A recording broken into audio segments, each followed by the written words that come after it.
Hey guys, Shane here with Tripod Tech, and today we're going to do a comparison between Apple's A4, A5, A5X, and A6 powered devices. We have the original iPad and the iPhone 4 running on the A4 CPU, the iPad 2 and the iPhone 4S running on the A5 CPU, the iPad 3 running on the A5X CPU, and the brand new iPhone 5 running on the A6 CPU.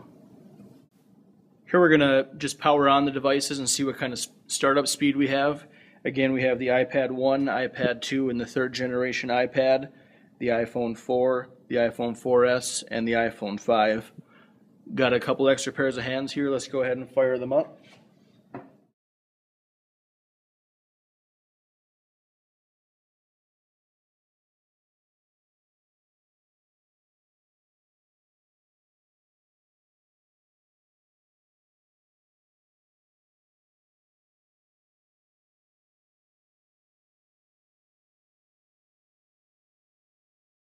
There, the iPad 2 finished first, followed by the iPad 3, the iPad 1, the iPhone 5,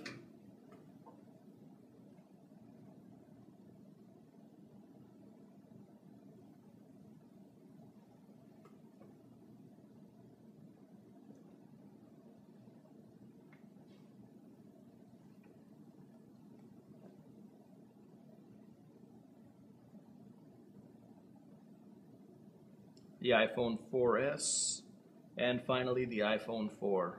Okay, here we're going to go ahead and power them all down quick to see what kind of speed we have there.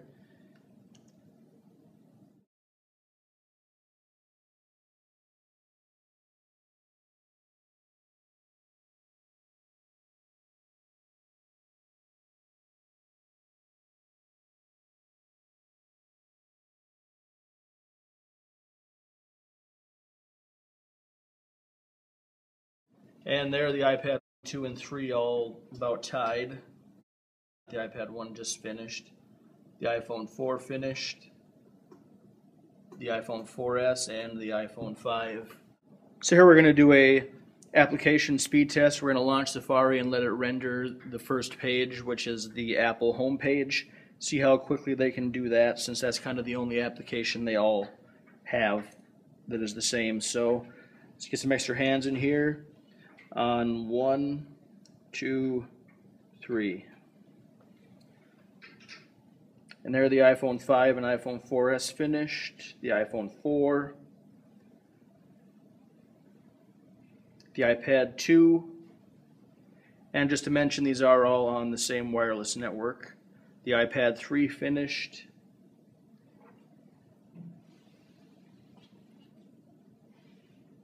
and we've given the iPad 1 enough time. That's the clear loser. Here we're going to do another Safari speed test. Launch Safari, and we're going to go to the MacRumors website this time. Might be a little more data intensive, so let's get some hands in here and do that. On 1, 2, 3.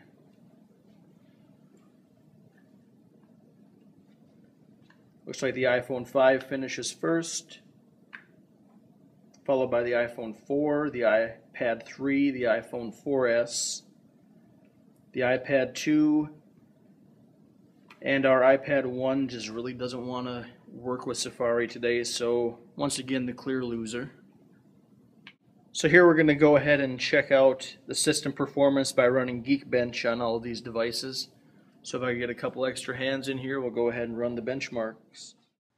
While that runs, I'd like to mention that the A4 chip on the iPhone 4 runs at 0.8 gigahertz, and the A4 on the iPad runs at 1 gigahertz. The A5 on the iPhone 4S runs at 0.8 gigahertz, and on the iPad 1 gigahertz. The A5X on the iPad 3rd generation runs at 1 gigahertz, and the iPhone 5's A6 runs at 1.3 gigahertz. So the iPhone 5 finished first with a score of 1,644. The iPad 1 finished next with a whopping score of 470. The iPad 3 was 759. The iPad 2 was 761 somehow. the iPhone 4 with 393, and the iPhone 4S with 634. The iPad 2 and 3 results, that's kind of surprising, granted that the iPad 3 actually has twice the RAM. Here we're going to do a Verizon network speed test. We have the iPhone 4 and 4S on 3G and the iPhone 5 on 4G LTE, just to see how big of a difference the 4G makes. So let's go ahead and start the test. And these are all running on the Chicago, Illinois Comcast server, so that should not be a variable.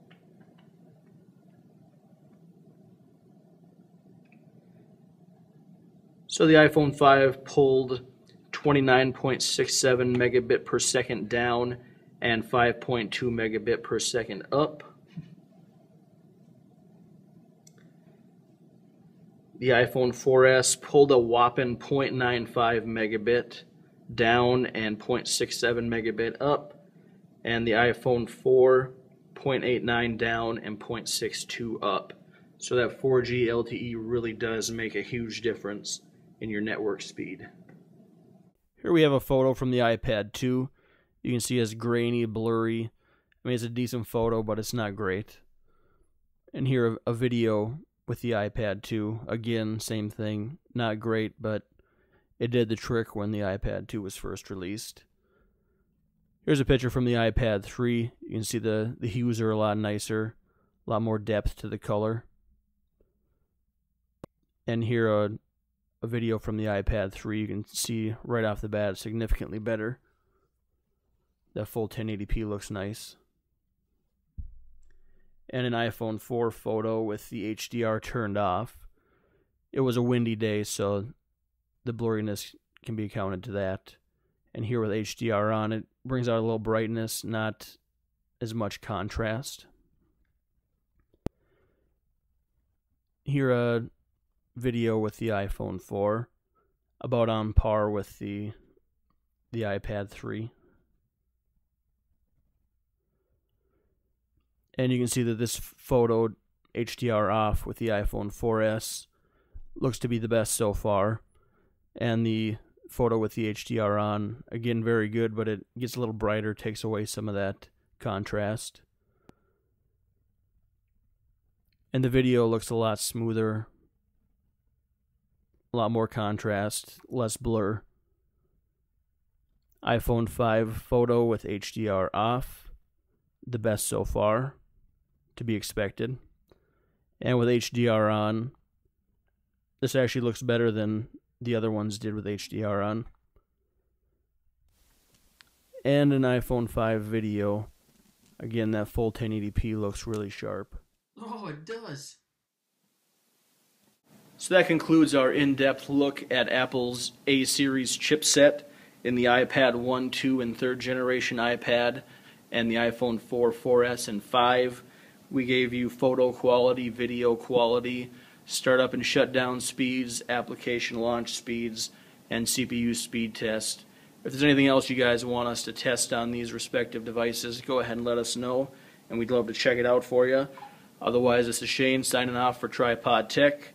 Thanks for stopping by, and please like, comment, and subscribe.